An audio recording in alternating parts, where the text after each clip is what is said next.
Hello students, how are you? Welcome to SBS English classes. We are here to read out lesson number 5, Torch Bearers, written by W.M. Rayburn. Torch Bearers means होता है मसाल ले जाने वाले, मसाल धारक। ठीक है, तो इस लेसन में मसाल ले जाने वाले या मसाल धारक, ठीक है, लेसन में W.M. रायबर्न बताते हैं कि हम सबको शारीरिक, मानसिक और चारित्रिक शक्तियाँ प्रदान की गई हैं और इन शक्तियों का प्रयोग करके हम संपूर्ण राष्ट्र की उन्नति में अपने ज्ञान के प्रकाश को फैलाते हैं। हमारा देश एक जंजीर के समान है और हम उस जंजीर की कड़ी हैं और हम राष्ट्र को शक्तिशाली बनाने के लिए किसी भी कड़ी को कमज़ोर नहीं होने देते हैं। आओ इस कहानी को पढ़ते हैं और जानते हैं कि किस प्रकार से गुरु नानक मर्दाना को ये शिक्षा प्रदान करते हैं कि अच्छे लोगों को सब जगह फैल जाना चाहिए ताकि वे दूसरे लोगों तक अपने ज्ञान के प्रकाश को ले जा सके या फैला सके।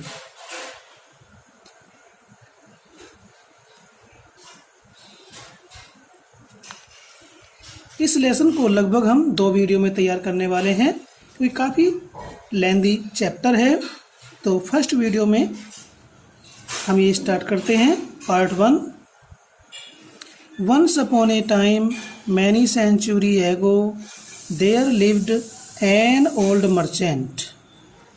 वंस अपॉन ए टाइम एक समय की बात है, मैनी सेंचुरीज एगो कई शताब्दियों पूर्व, there lived an old merchant एक बूढ़ा व्यापारी रहता था। All his life he had toiled hard, buying and selling. खरीदारी करके और बिक्री करके कठिन परिश्रम के द्वारा उसने ऑल हिज लाइफ अपने सारे जीवन खरीदारी और बेचदारी करके कठिन परिश्रम किया। टॉयल्ड मीन्स कठिन परिश्रम किया।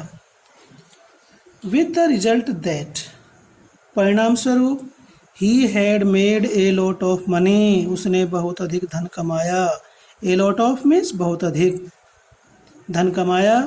As the years went by जैसे जैसे वर्ष बीतते गए तैसे तैसे ही led by more and more riches. Led by means एकत्र किया, संचित किया।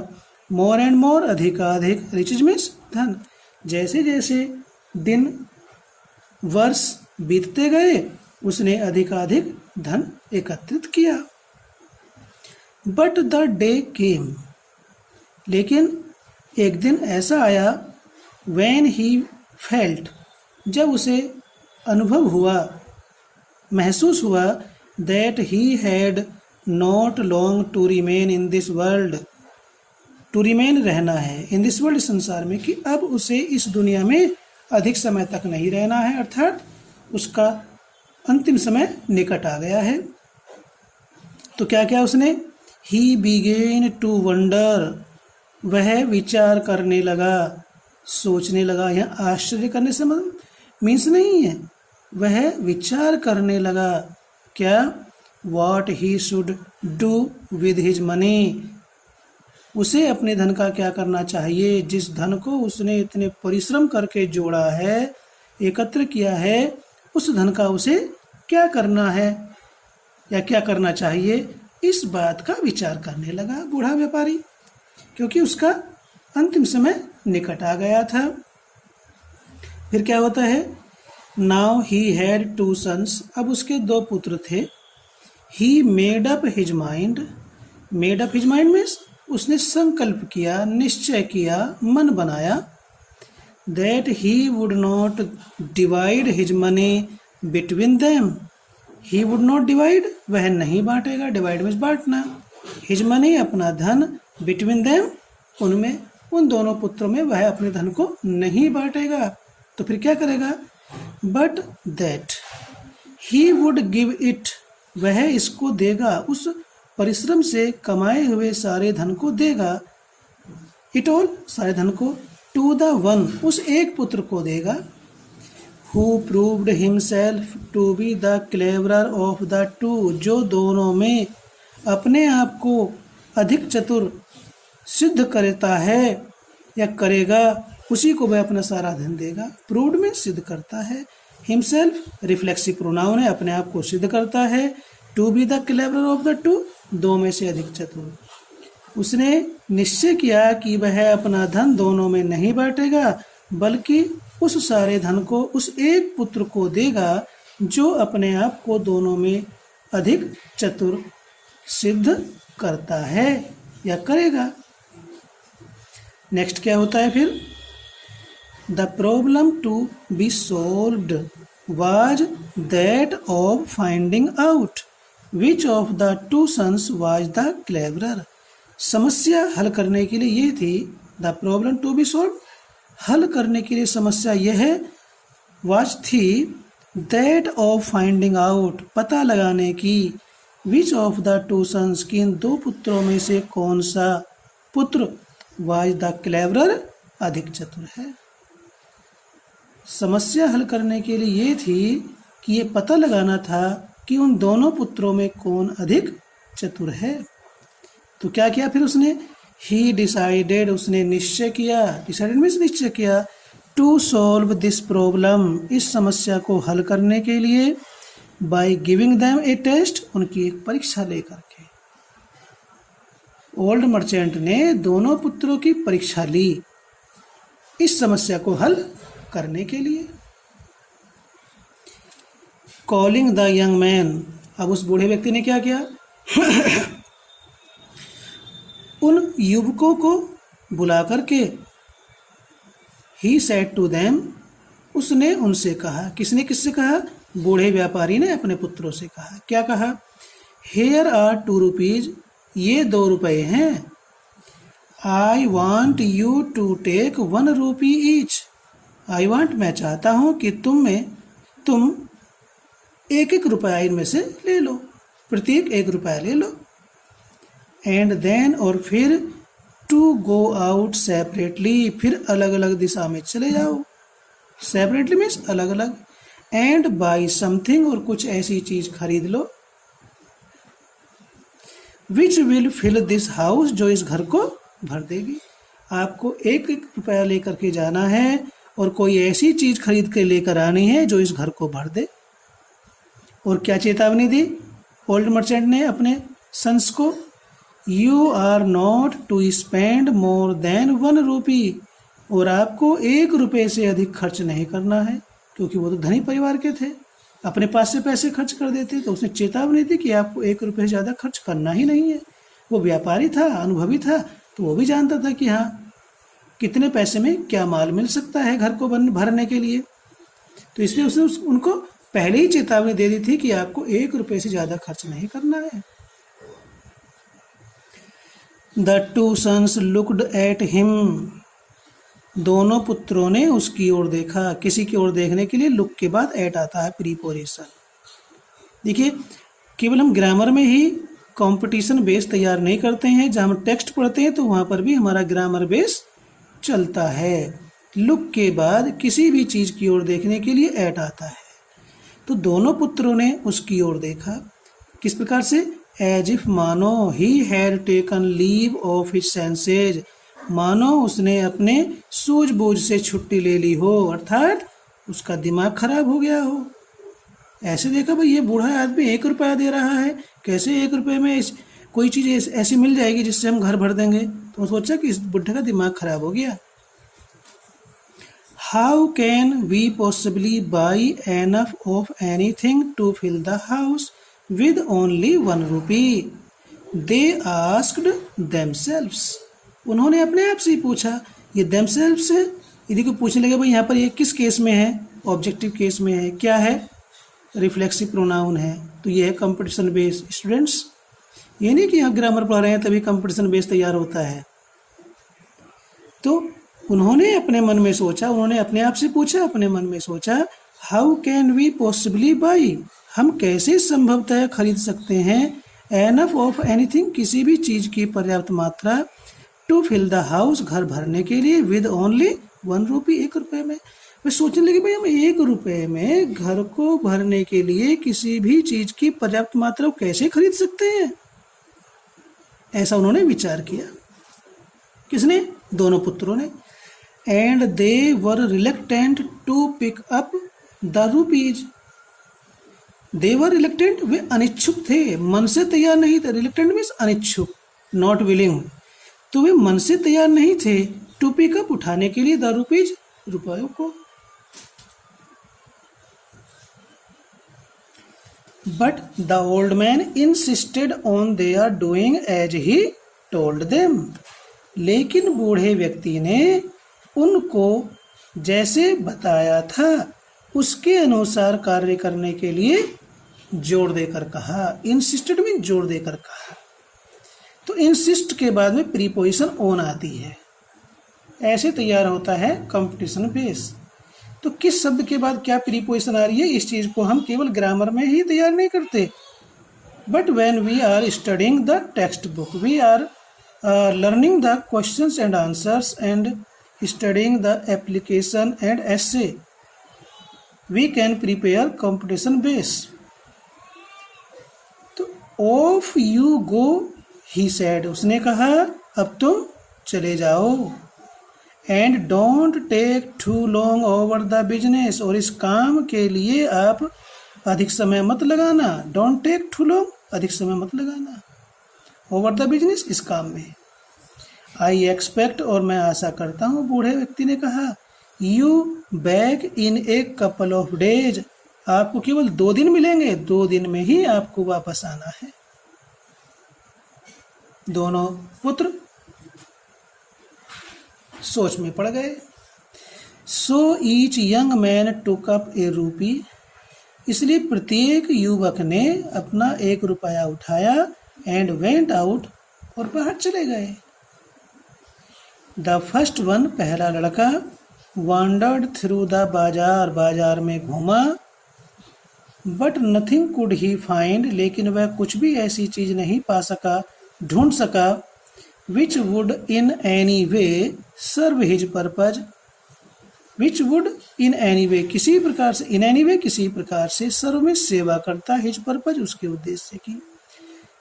लड़के को कुछ भी ऐसा नहीं मिल सका जो उसके उद्देश्य की पूर्ति करता।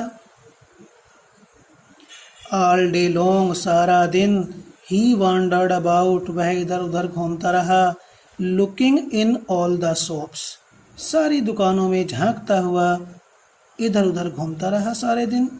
But nothing could he find, लेकिन वह कुछ भी नहीं ढूंढ सका, उसे कुछ भी नहीं मिला ऐसा जो 1 रुपये में घर को भर दे। He became more and more certain, जब उसे कुछ ऐसी चीज नहीं मिली तो देखिए उस पुत्र की बात को सुनकर के हंसी भी आती है। क्या सोचता है अपने पिता के बारे में? He became more and more certain, उसे अधिक विश्वास हो गया, निश्चित हो गया क्या? That something had gone wrong with his father, कि उसके पिता के साथ कुछ गड़बड़ हो गई है। बुढ़े का दिमाग चल गया है इसका, भाई सुबह शाम होगी, मुझे दुकानों में झांकते हुए ढूंढते हुए कुछ भी तो नहीं मिला है जिससे 1 रुपये में सारा घर भर जाए। तो उसे विश्वास हो गया कि इस बुढ़े का दिमाग चल गया है, कुछ गड़बड़ हो गई है इस बुढ़े के दिमाग के साथ। He was about to give up his search in despair, in despair means निराशा में। He was about to give up, वह त्यागने ही वाला था, छोड़ने ही वाला था, हिज सर्च, अपनी खोज। लड़का निराशा में अपनी खोज को छोड़ने ही वाला था कि तभी क्या हुआ? When he saw a bullock cart with a load of hay, तभी उसने When he saw, जब उसने देखा, ए बुलक कार्ट, एक बैलगाड़ी को, विद ए लोड ऑफ है, सूखी घास से, भूसे से भरी हुई, जब उसने एक बैलगाड़ी को देखा तो वो तभी निराशा में अपनी खोज को छोड़ने ही वाला था। लेकिन क्या होता है, उसने भूसे से भरी हुई बैलगाड़ी को देखा। ही थॉट, उसने सोचा, क्या, देखिए, उसने भूसे की गाड़ी को देख करके सोचा क्या, दैट लुक्स होपफुल, ये आशाजनक दिखाई देता है। होपफुल मीन्स आशाजनक। आई वंडर, मैं सोचता हूँ, हाउ मच है I can buy for a रूपी, हाउ मच, कितना, भूसा मैं 1 रुपए में खरीद सकता हूँ, ये उसने विचार किया। अब आगे क्या होता है, वह लड़का, he went up to the driver of the cart, वह गाड़ीवान के, the driver of the cart, गाड़ीवान, गाड़ी हाँकने वाले के पास गया। And inquired about the price of the hay, और उस भूसे के मूल्य के बारे में पूछताछ की। इंक्वायर्ड मीन्स पूछताछ की, जानकारी करी। There was a good deal of haggling over the price, मूल्य के सौदेबाजी में या मूल्य के बारे में बहुत अधिक सौदेबाजी हुई। एक गुड डील ऑफ हैगलिंग, बहुत अधिक सौदेबाजी, ओवर द प्राइस, मूल्य के बारे में। उस पुत्र ने गाड़ीवान से भूसे के मूल्य के बारे में बहुत अधिक सौदेबाजी की। बट इन द एंड, परंतु अंत में, he was able to buy the load of hay for a rupee, और अंत में वह भूसे से भरी हुई गाड़ी को 1 रुपये में खरीद सका या खरीदने में कामयाब हो गया। अब देखिए, ये तो उन दिनों की बात थी, यदि आज खरीदा जाए तो 1 रुपये में, मैं समझता हूँ 1 किलो भूसा भी नहीं मिलने का। तब तो उसने एक भूसे से भरी हुई एक गाड़ी को खरीद लिया। तो आगे क्या लिखता है writer, this was in the days, ये उन दिनों की बात है, when a rupee would buy a great deal more than it will buy now, ये उन दिनों की बात है जब 1 रुपये में किसी भी चीज़ की बहुत बड़ी मात्रा आज की अपेक्षा खरीदी जा सकती थी। आज तो भूसे से भरी हुई गाड़ी क्या, 1 किलो भूसा भी आपको 1 रुपये में मिलने वाला नहीं है। कम से कम आज की डेट में 7-8 रुपए का 1 किलो भूसा है। आगे चलते हैं, क्या कहता है, so the young man led off the cart with the hay to his father's house, इस प्रकार वह युवक भूसे से भरी हुई गाड़ी को अपने पिता की घर की ओर लेकर आता है।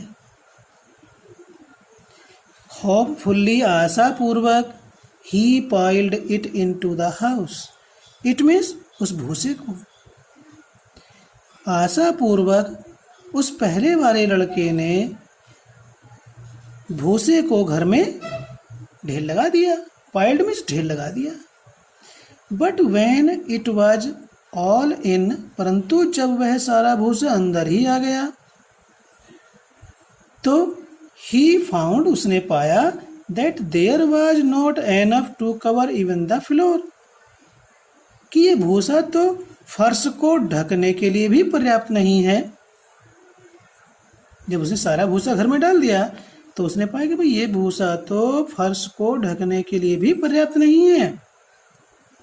Let alone fill the whole house, सारे घर को भरने की तो बात क्या, ये तो फर्श को ढकने के लिए भी पर्याप्त नहीं है।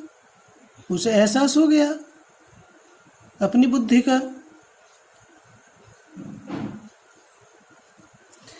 When the second son went out with his rupee, जब दूसरा पुत्र अपने रुपए को लेकर के बाहर गया तो क्या होता है, he did not go straight way to the बाजार, he did not go, वह नहीं गया straight way, सीधे to the बाजार, बाजार, वो सीधा बाजार नहीं गया। instead of doing that, ऐसा करने के बजाय, कैसा, बाजार सीधा जाने के बजाय।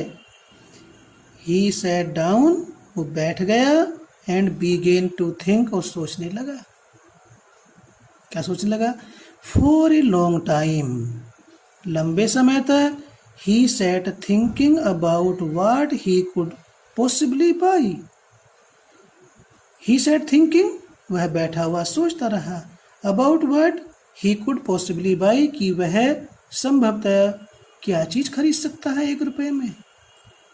इस बात को काफी समय तक बैठा सोचता रहा कि ऐसी क्या चीज है जो वो 1 रुपये में खरीदे और सारा घर भर जाए। एट लेंथ, अंत में। एट इवनिंग टाइम, शाम के समय। एन आइडिया स्ट्रक हिम, उसके मन में एक विचार आया। टेकिंग हिज रूपी, अपना रुपया लेकर के। He walked quickly down the bazaar, वह सीधा तेजी से बाजार गया। Till he came to a shop, जब तक वह उस दुकान पर पहुंचा या आया। वेयर कैंडल्स वर सोल्ड, जहाँ पर मोमबत्तियाँ बिकती थी। सीधा उस दुकान पर पहुंच गया जहाँ पर मोमबत्तियाँ बिकती थी। ही स्पेंट हिज रूपी ऑन कैंडल्स, उसने मोमबत्तियों पर अपना रुपया खर्च किया। ऑफ विच, जिनकी। ही गोट क्वाइट ए नंबर, जिनकी उसने एक बड़ी संख्या प्राप्त की। जिनकी? मोमबत्तियों की बहुत अधिक संख्या में उसने मोमबत्ती 1 रुपये में प्राप्त कर ली। Then taking his candles with him, फिर मोमबत्तियों को अपने साथ लेकर के। He made his way back to his father's house, वह वापस अपने पिता के घर की ओर चल दिया। When he got there, जब वह वहां पहुंचा। His brother was standing consolately, हताशापूर्वक। consolately, हताशापूर्वक वहां खड़ा हुआ था। Looking at the hay, और उस भूसे को देख रहा था। Spread out on the floor, फर्श पे फैले हुए भूसे की ओर खड़ा हुआ हताशापूर्वक देख रहा था जब वह अपने पिता के घर पहुंचा। अब क्या होता है देखिए। It was now getting dark, अब अंधेरा हो रहा था।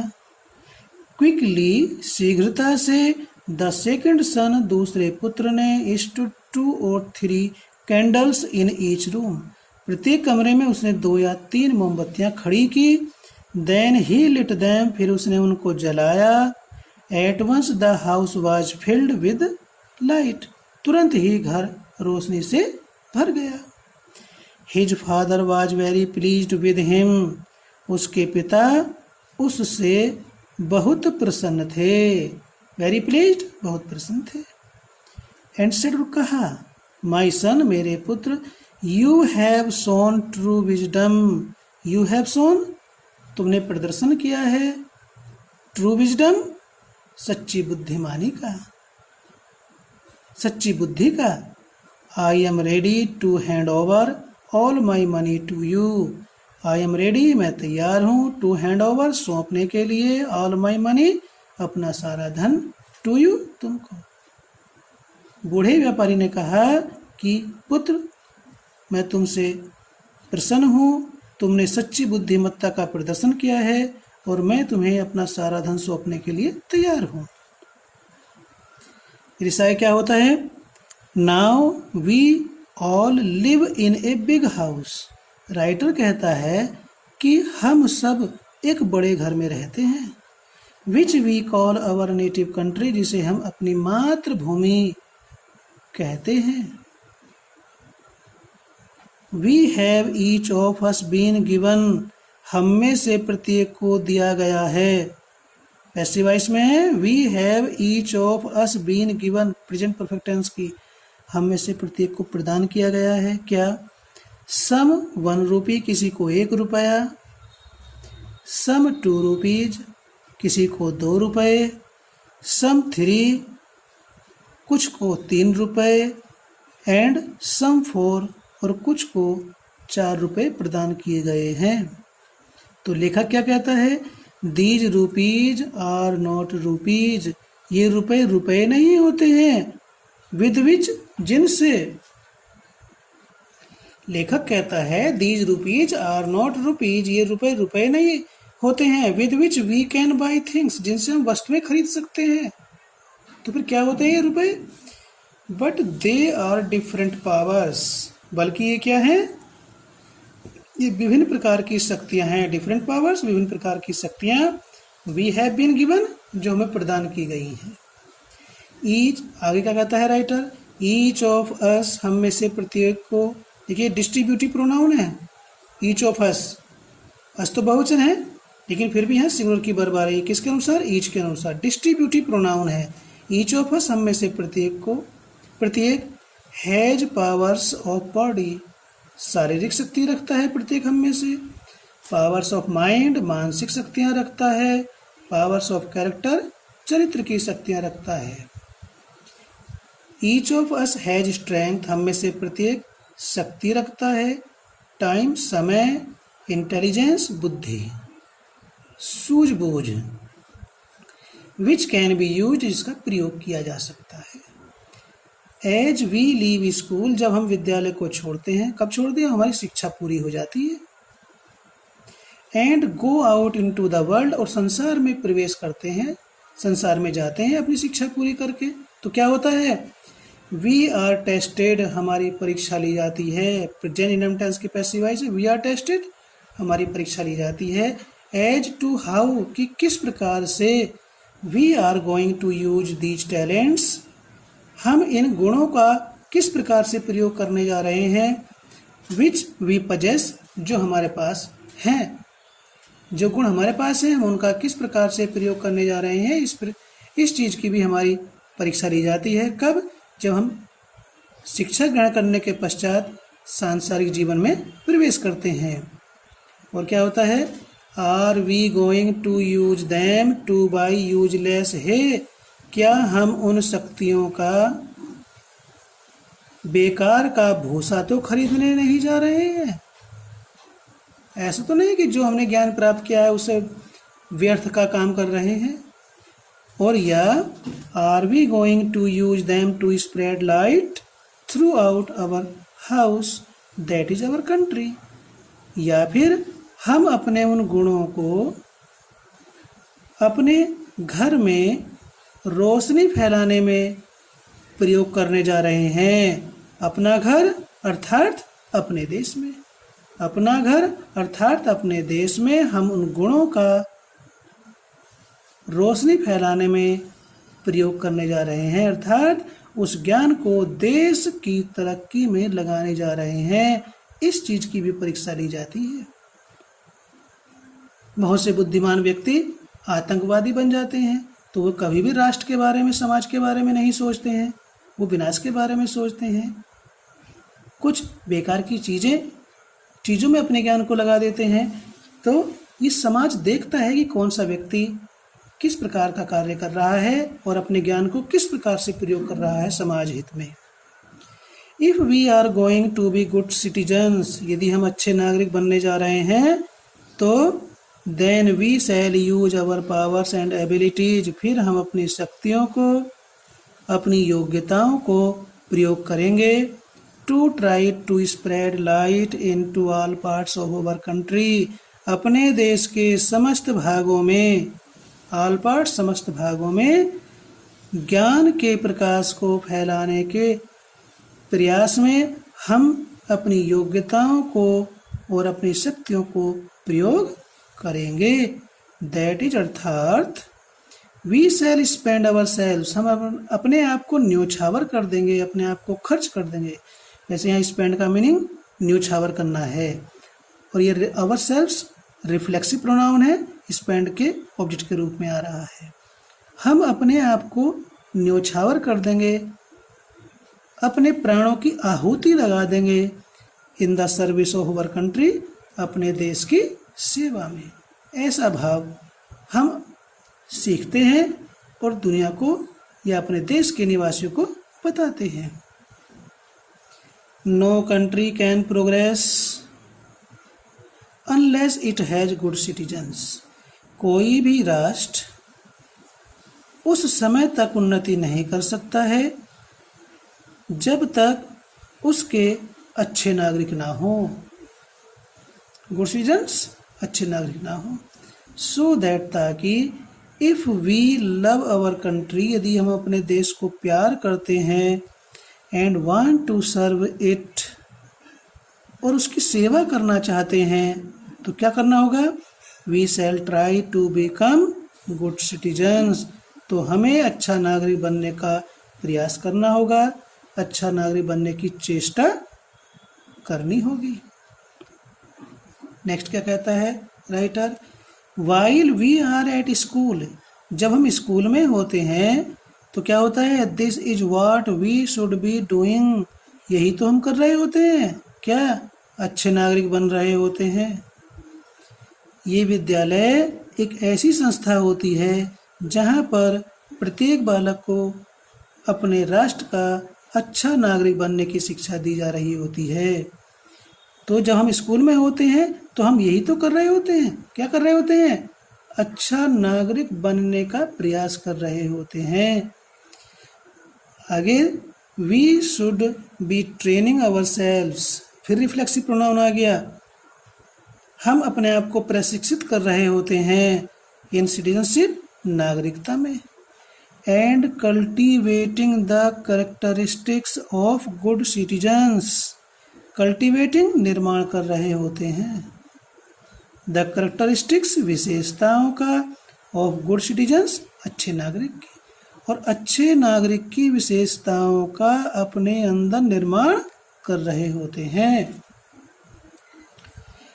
इफ वी डू दिस, यदि हम ऐसा करते हैं, अपने आप को अच्छा नागरिक बनाते हैं, देन फिर, व्हेन वी लीव स्कूल, जब हम स्कूल छोड़ते हैं, एंड होम, और घर को भी छोड़ देते हैं, and go out into different parts of our country, और अपने देश के भिन्न भिन्न भागों में जाते हैं, हम घूमते हैं, तो क्या होता है? वी शैल बी एबल, हम सक्षम होंगे, टू फिल, भरने के लिए, इट, इसको, किसको? अपने देश को, with the light of good citizenship, तो हम अपने राष्ट्र को, अपने देश को अच्छी नागरिकता के प्रकाश से भरने में सक्षम होंगे या सफल होंगे। कब? जब हम खुद अच्छे नागरिक होंगे। तो इतने जितना हमने पढ़ा है उस समय ये शिक्षा मिलती है स्टूडेंट्स कि हम जब विद्यालय में हैं तो हम एक अच्छा नागरिक बने। जब हम अच्छे नागरिक होंगे तो हम अपने परिवार के लिए भी अच्छे होंगे, और ऐसा नहीं कि परिवार के लिए अच्छे हैं तो हम अच्छे नागरिक हैं, ऐसा नहीं है। आतंकवादी तो अपने परिवार के लिए अच्छा ही होता है, अच्छा नागरिक होता है नहीं।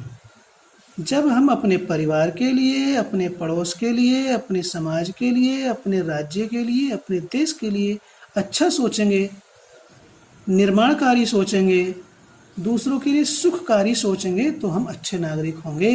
देश की उन्नति में सहयोग करेंगे तो हम अच्छे नागरिक होंगे। यदि हम इसके विपरीत आचरण करते हैं तो हम अच्छे नागरिक नहीं हैं। ऐसी शिक्षा हमें इस लेसन से मिलती है।